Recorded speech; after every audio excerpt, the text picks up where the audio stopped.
tumesema wakati huu ni wakati wa kuhakikisha ya kwamba tunabadilisha nchi yetu kwa miradi na mipango ya maendeleo.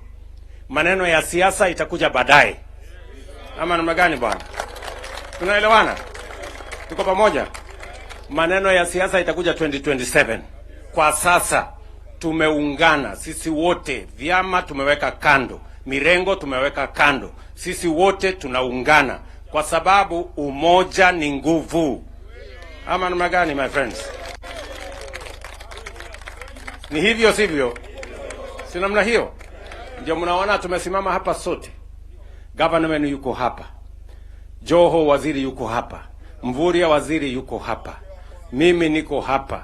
Wale wengine wote tuko hapa. Na sisi wote Abdul Samad kutoka Mombasa mnamuona hapa. Unaona huyu waziri yuko hapa. Na sisi zote lengo letu ni moja. Kubadilisha taifa letu la Kenya.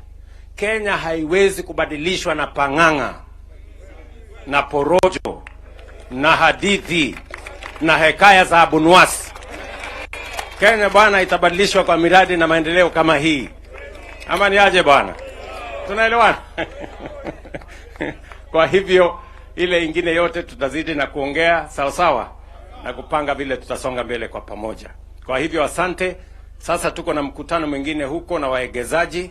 We have many investors who have come to Kenya. We have the CEO and chairman and president of the Afreximbank and all other friends.